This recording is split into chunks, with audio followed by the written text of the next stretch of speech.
A little under a year ago, Disney Plus gave us a new live-action adaptation of Percy Jackson and the Olympians. In this story, Percy, a relatively average boy who often feels out of place in the world, discovers that he's the son of the Greek god Poseidon. His mother hid this fact from him in order to protect him from the world of his father, so that he could learn to be better than the dramatic, self-obsessed, and hedonistic Greek gods. As a pagan demigod, he takes a quest to save his mother and friends. Despite not being a Christian, he ends up confessing the dominion of Christ. So, let's compare the lived philosophy of this young pagan hero to that of his divine family and see how this modern myth tells a Christian story from pagan characters.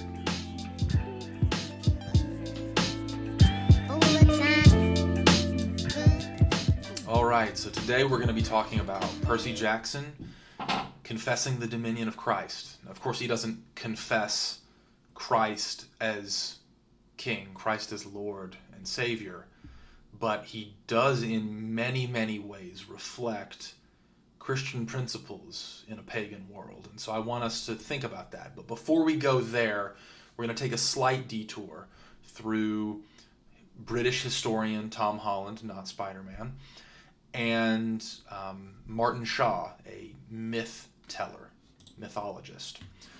So one of the things that I want us to think about when it comes to the way that we engage stories and engage the Bible is the worldview that they adopt and the worldview that they invite us into.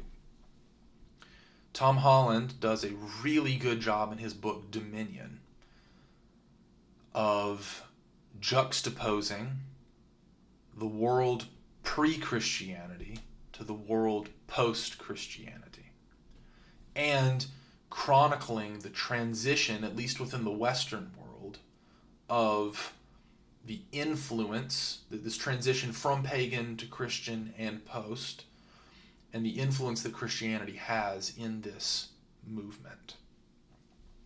So I'm going to read several lengthy quotes from the introduction here.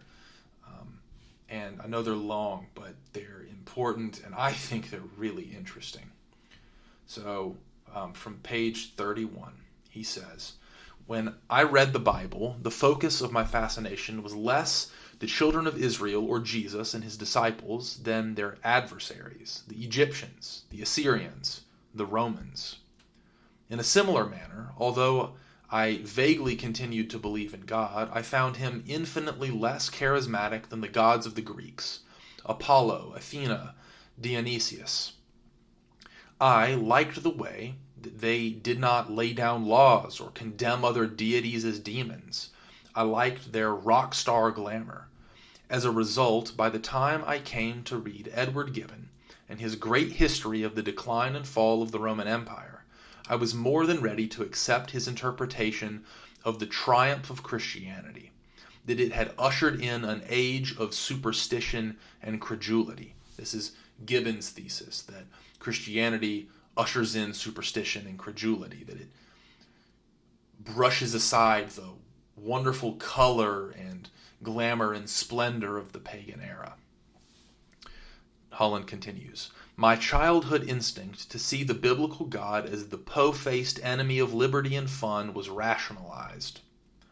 The defeat of paganism had ushered in the reign of the nobodaddy, staunch conservative, I guess you could say, the finger-wagging father who tells you not to have any fun, and of all the various crusaders, inquisitors, and black-hatted Puritans who had served as his acolytes.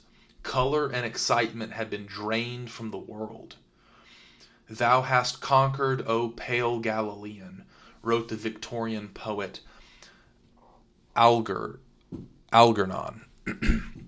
Charles Swinburne echoed this apocryphal lament of Julian the Apostate, the last pagan emperor of Rome. "The world has grown gray from thy breath." Instinctively I agreed, yet over the course of the past 2 decades, my perspective has changed. So the thing that Holland does with this first quote, I think is just so good. He sets in juxtaposition this question. This feeling that he had from growing up in church, and I think there's a really good question we can ask about the church and what the church does wrong by giving him this feeling that God's presence drains all of the life and energy and richness and color out of the world. That by serving God, you serve a nobody, in his words, that super strict father who finger wags at you when you get out of line. Inquisitors and crusaders and black-hatted Puritans, right? This feeling that I think a lot of people in our culture, I say we, being a person who, though I am a Christian, have also had this feeling that going to church and being a Christian does in some sense feel less glamorous than life outside. And I think in a certain sense that's true, but I also think in a certain sense that's artificial. And it's the way the church now has presented itself. And so I think this isn't going to be an exercise in that thought experiment, but I think there is an interesting thought experiment there. I think the more important thing, though, is that Holland presents this problem with the church. And then he says, the problem with Christianity as such, as a philosophy, as a way of life, this lack of vitality. And then he says, yet, over the course of the past 2 decades, my perspective has changed. That's pretty striking. So, let me, read a little bit more. The more years I spent immersed in the study of classical antiquity, so the more alien I increasingly found it. So this is the pagan era, before Christianity had ascended. But he has this love for it, this desire to live in it, this fascination with it, and this thought that it is the way that life is and should be, and that he's living in some certain sense. And yet he's studying it more deeply and finding it more alien. The values of Leonidas, whose people had practiced a peculiarly murderous form of eugenics and trained their young to kill uppity something by night, were nothing that I recognized as my own. Nor were those of Caesar, who was reported to have killed 1 million Gauls and enslaved 1 million more. It was not just the extreme callousness that unsettled me, but the complete lack of any sense that the poor or weak might have the slightest intrinsic value. Why did I find this so disturbing? Because in my own morals and ethics, I wanted not a Spartan or a Roman at all. That my belief in God had faded over the course of my teenage years did not mean that I had ceased to be a Christian. For a millennium or more, the civilization into which I had been born was Christendom.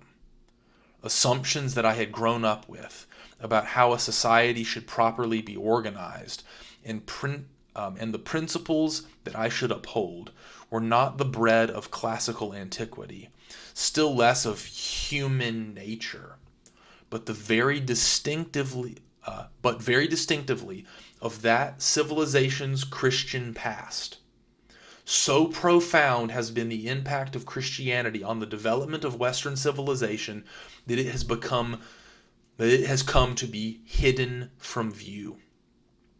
It is the incomplete revolutions which are remembered. The fate of those which triumph is to be taken for granted. I read this paragraph and it hit me like a truck, I'm not going to lie. And I think it should hit everyone like a truck. The fate of those revolutions which triumph is to be taken for granted. And Tom Holland spends about 1,000 pages demonstrating that Christianity was in fact a revolution against the pagan past, and that it has triumphed so completely that it is completely invisible. If you don't like that thesis, read the book, and then we can argue. I think it's 100% true. And the examples that he gives, the Spartans and their eugenics that they employed to breed a race of warriors for the purpose of killing and defending. And the fact that Caesar found it politically advantageous to talk about slaughtering millions of people and enslaving millions more. You don't find that politically advantageous anymore. And why not? Because of the moral revolution that Christianity brought to the world. That's why.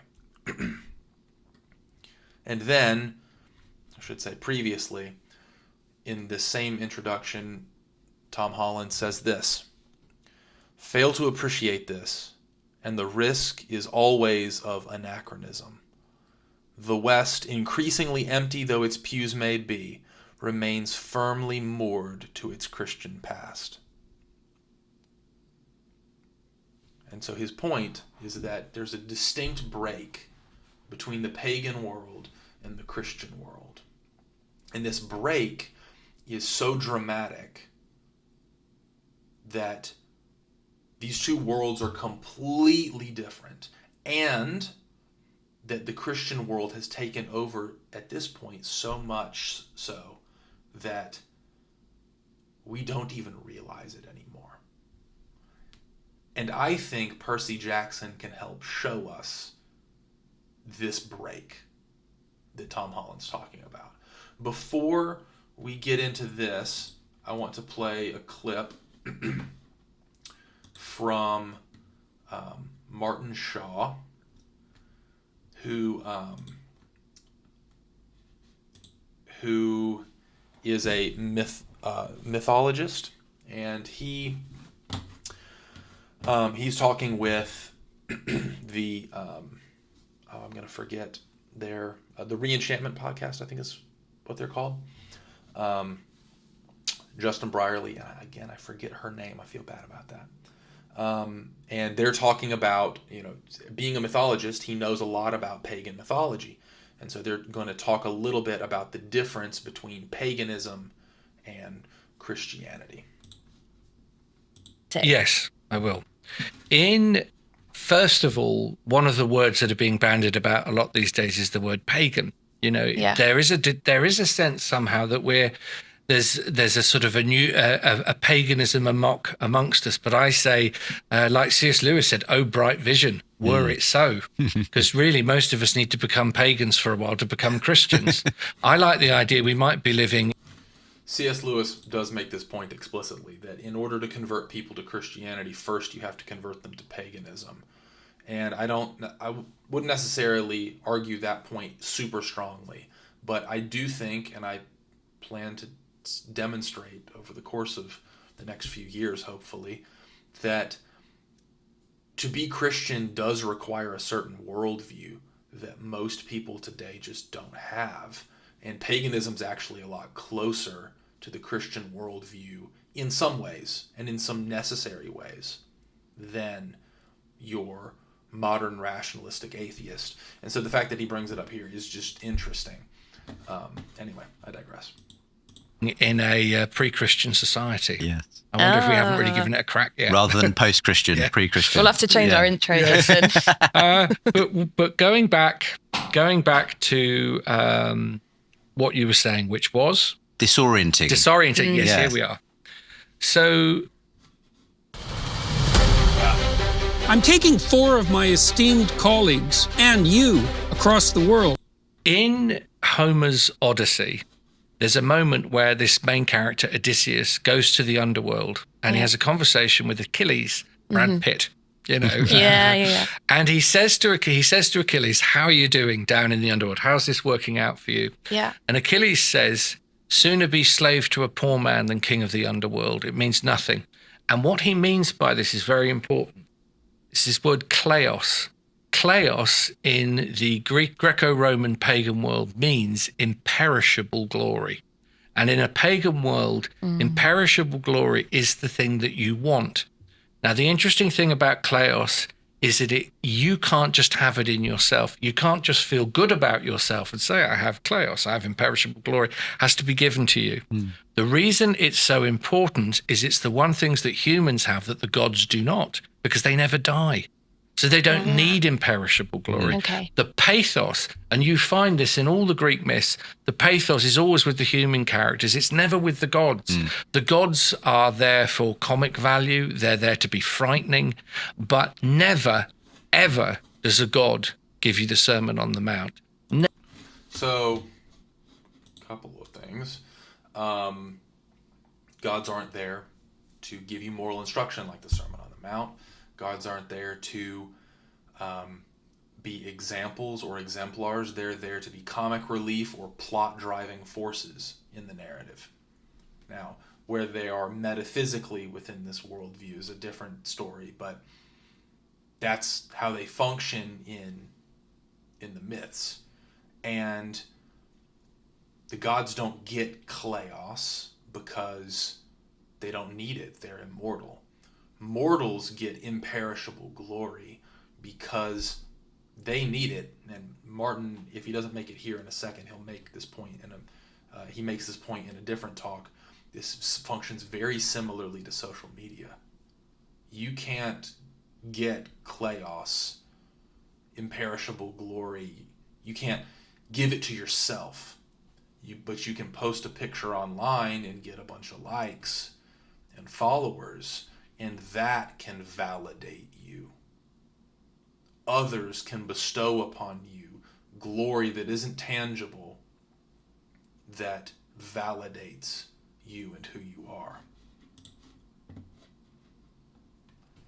Maybe we're living in a pagan culture.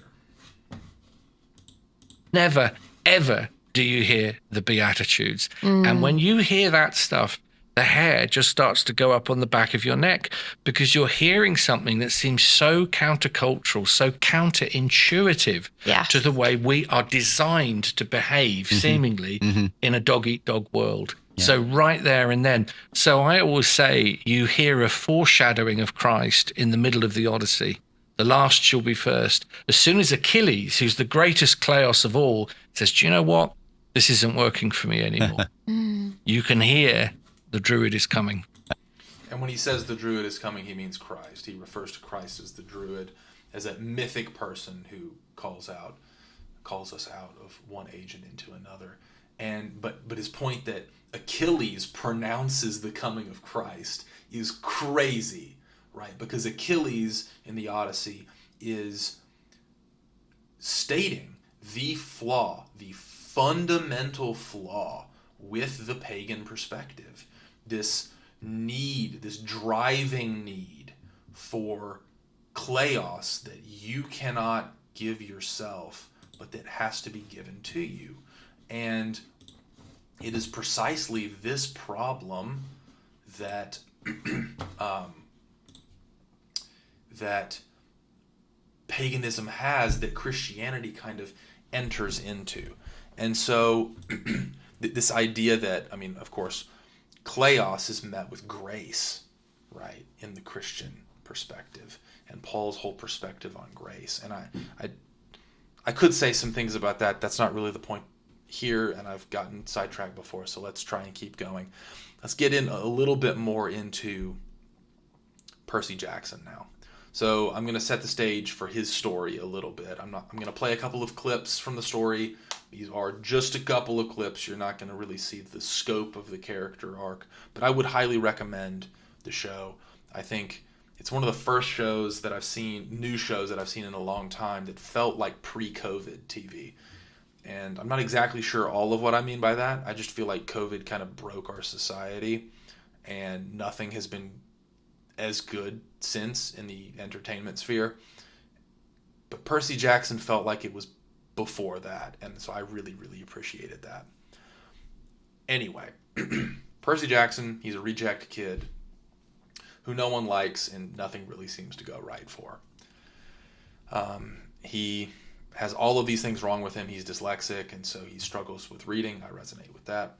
He struggles to fit in a variety of ways, and then come to find out his father's a Greek god, and all of these weird things that have been going on with him, including the dyslexia. He's genetically predisposed to read Greek, not English, and so he learns that all of these weird things that have been going on with him are related to this fact that he's a demigod, and he really doesn't fit in his culture. So, turns out that now that he's realized he's a demigod, others have also realized it too, and they're out to get him. And so his mother is trying to take him to a place where half-bloods, demigods, half God, half human children can be safe, and that is Camp Half-Blood. And on the way there, his mother dies. She's taken to the underworld. And that kind of starts this tension that he has. I mean, one, he's wrestling with who his father is. He's wrestling with now the loss of his mother. And he's also wrestling with some tension that his presence seems to be creating within this pagan world that he doesn't even really understand.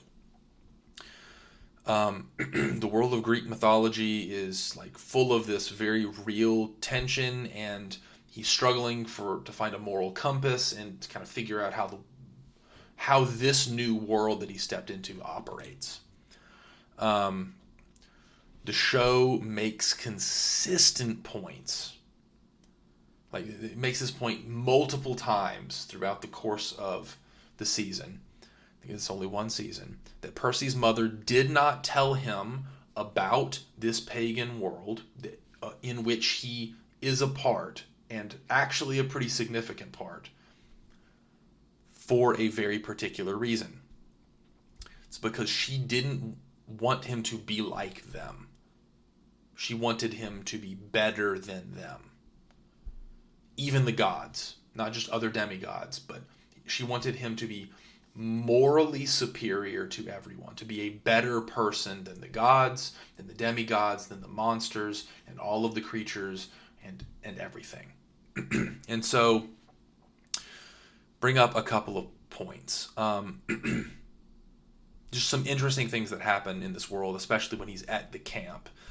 He sees that the gods demand sacrifices, and so all of the demigod children would reserve the best bite of their meal in order to sacrifice it to their parent, the god that is their parent that is a god.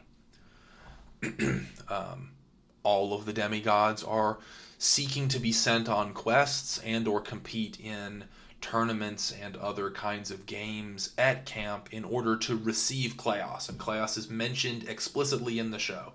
So what Martin Shaw just told us is something that is referenced in the show itself. And Kleos really is the main objective. One of the interesting things, right, is Percy and a couple of his friends who he picks are sent to go on a quest. And most people go on quests in order to achieve Kleos. Percy does not. He goes to save his mother.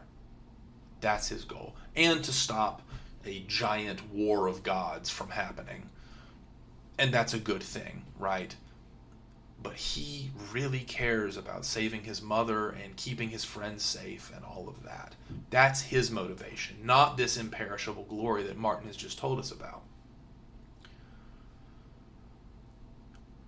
And so he's willing to sacrifice himself, not to win reputation, but to save his friends and family. And that really is a Christian impulse, not a pagan one. Of course, you find that kind of thing in pagan stories, but not in this way. And I'm going to play a few clips from the show now to hopefully help us demonstrate. So this first one is pretty early on, and the kids on this quest, Percy, who's the main character, Annabeth, who's his friend, kind of. They have a rocky relationship at the start. It's kind of that off again, on again thing. And then Grover, who's actually a faun, like Mr. Tumnus from Chronicles of Narnia. So they meet Medusa pretty early on in their quest. And Medusa has a story to tell them about the gods and how they impacted her in her transformation into Medusa. So let's hear what she has to say. The gift the gods gave me is that I cannot be bullied anymore. What my mother did to you wasn't a gift. It was a curse. You are loyal to your mother. Yes, You stand by her. That's Annabeth. always. You love her? Of course I do. And so did I. So did I. Do you know the story of how I came to be this way? Athena was everything to me. I worshipped her. I prayed to her. So Athena is Annabeth's mother. And Annabeth has a lot of... She's very protective over her mother and has a lot of respect for her mother. Though they do have a rocky relationship a little bit. Medusa used to worship Athena when she was just a human. I made offerings. She never answered. Not even an omen to suggest she appreciated my love. I wasn't like you, sweetheart. I was you. I would have worshipped her that way for a lifetime, in silence.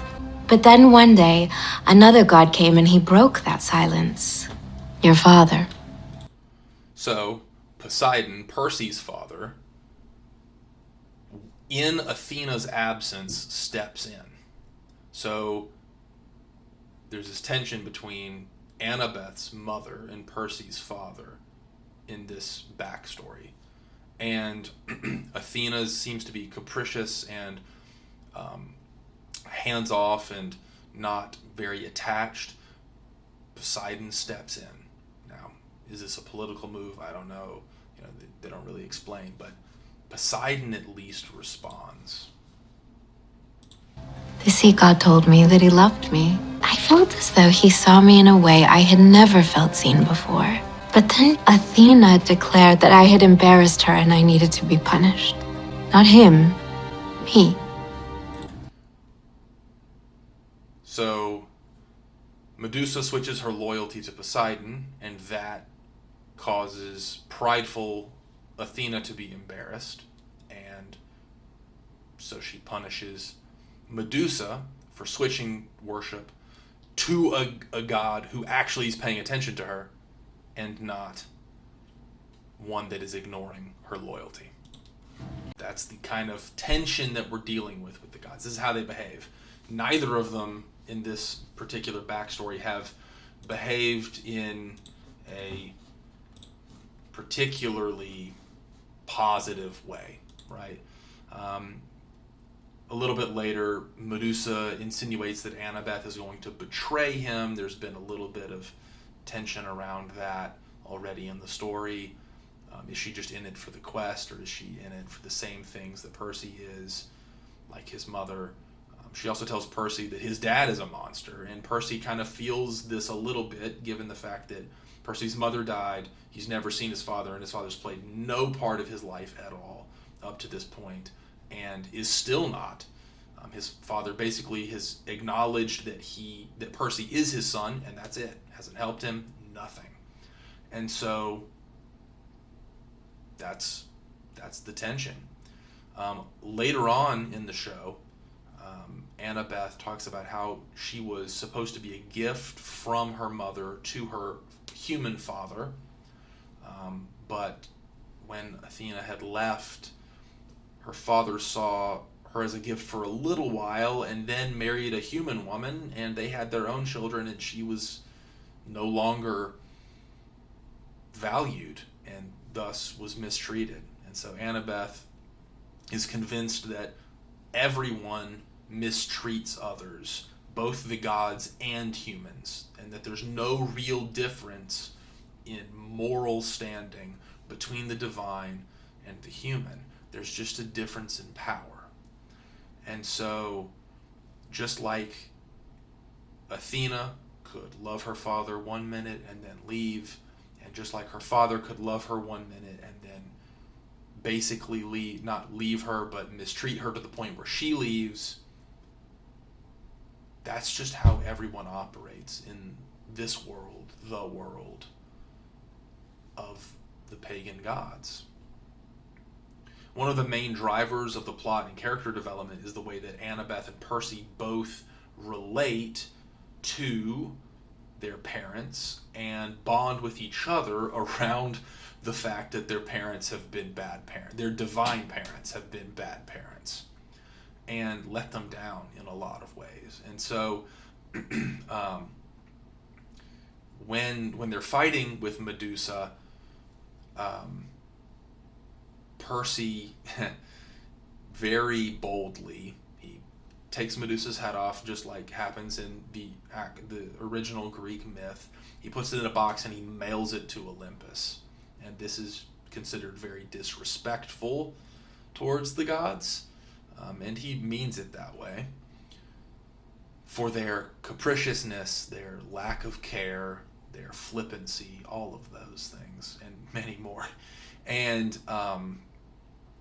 but because Annabeth is with him when this happens, though she didn't do it, her mother is embarrassed by the fact that she participated in this.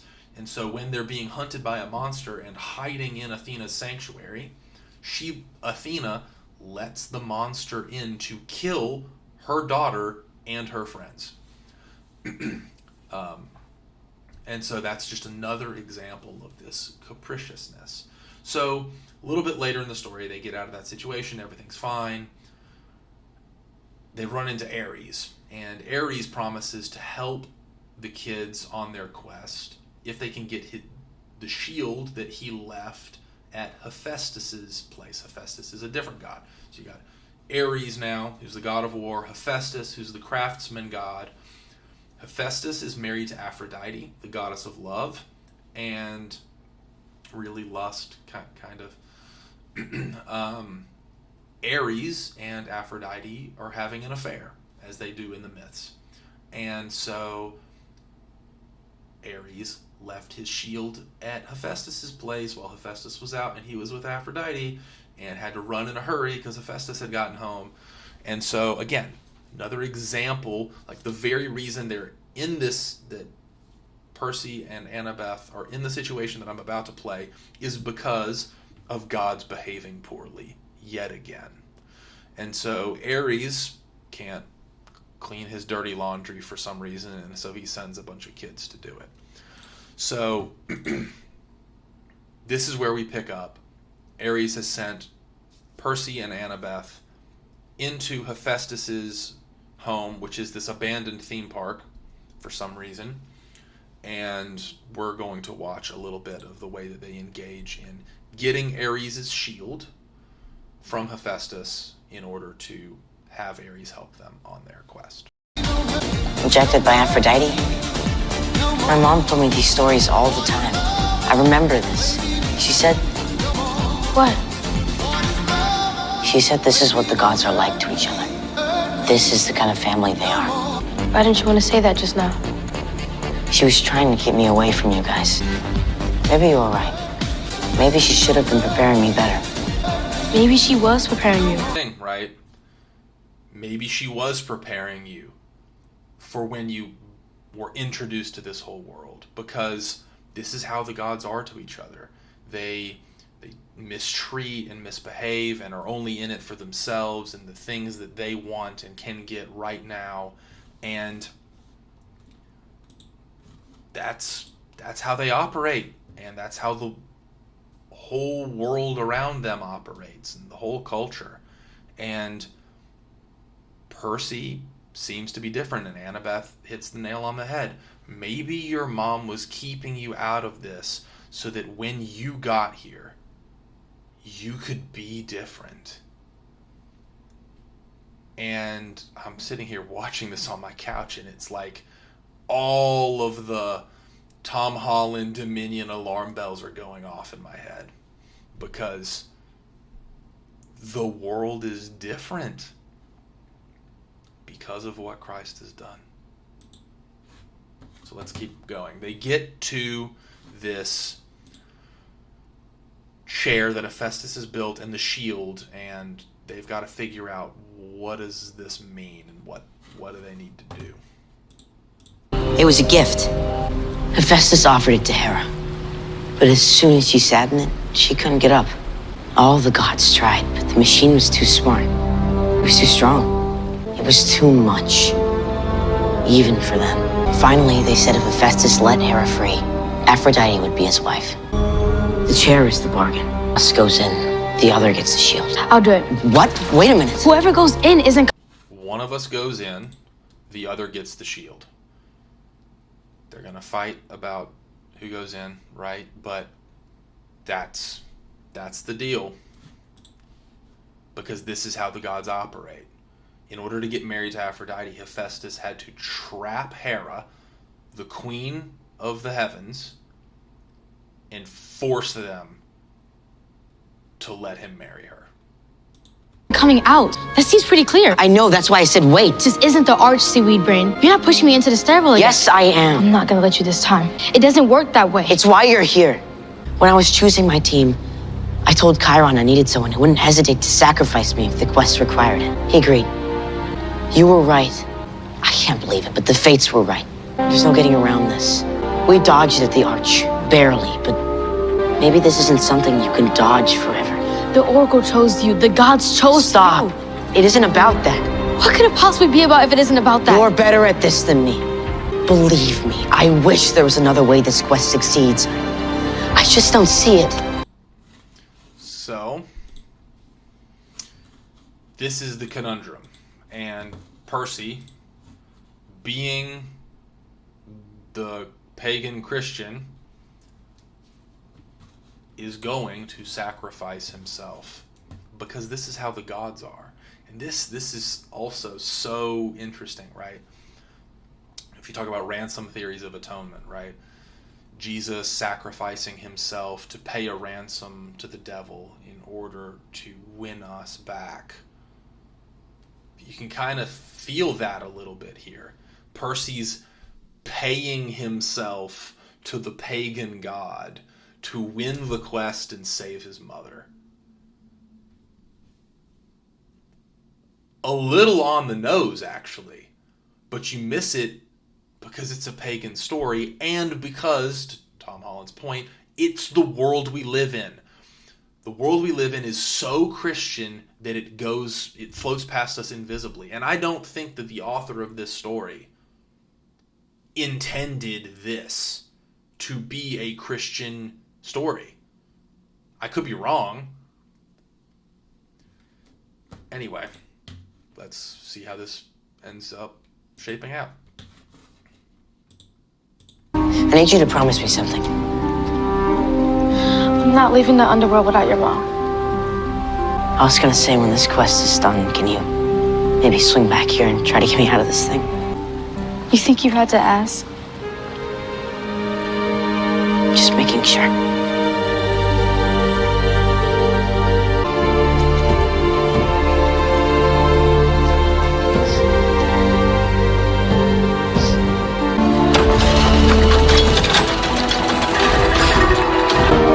This is weird.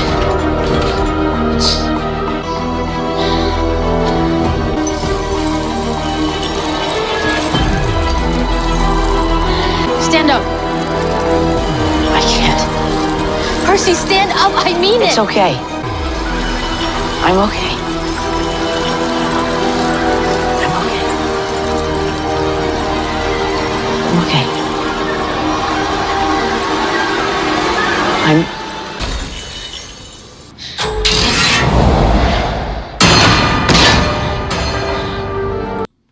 So only then does the shield fall. And, that's how the whole thing was designed to work. But the fact that a pagan god who's been hurt and abused by other gods designs something so that this be the case, and that another pagan god, probably knowing that this would be, like Ares, knowing that this is likely going to be the case, the thing they're going to have to deal with, sends them here anyway. sends 2 people here anyway, knowing that only one of them can return with his shield. Says a lot about the moral framework in which this whole story is operating. And the fact that Percy willingly does this himself, lays down his life for the sake of others, for the sake of the quest, which is for others. I know I'm hammering it home. I'm going to play the last little bit of this scene because I do think that it's worth seeing and not just talking about.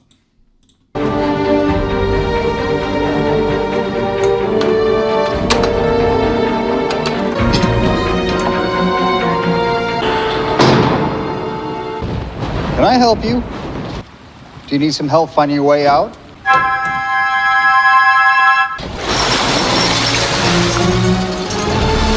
So, off you go. I'm not leaving without my friend. Yeah, that isn't really how it works. It's kind of a one-way sort of thing. It can't be undone. How do you know? Because I built it. Okay, so he just said, I built it. That's Hephaestus. He's got the cane because he's a cripple. All of that, full 9 yards. And he's saying, I designed this thing. This is not how it works. You're going to have to leave him if you want the shield, all that stuff. To help me. Could you maybe leave me alone so I can focus? In spite of what my brother might have told you, I am not someone who'll be pushed around. I know your mother was displeased with you recently. We both know how she gets. But this was a lot, even for her. You walk out of here with that shield, and you're a hero, on your way to the greatest glory. She will be proud, and you will be forgiven, and all will go back to being as it always has been, as it should. Notice, he's tempting her to leave Percy for Kleos, to fix the problems that she has with her mother right now because of her behavior with Percy and his rebellion against the gods and their capricious, weird, narcissistic, selfish tendencies. And he's got to her now, because now she's no longer like she was in the beginning either. Yeah, I'll just shut up. Could be. It isn't how it should be. It isn't. Eat or be eaten. Power and glory and nothing else matters. Ares is that way. Zeus is that way. My mother is that way. He isn't that way. He's better than that. Maybe I was that way once, but I don't want to be that way anymore. I won't be like all of you.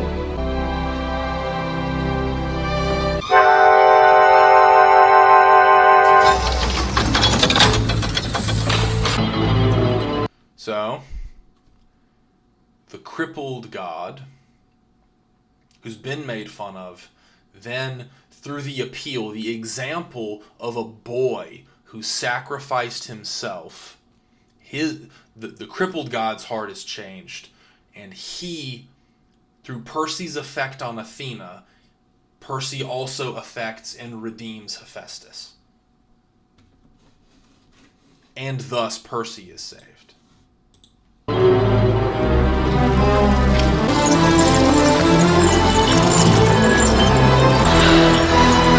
Death and resurrection.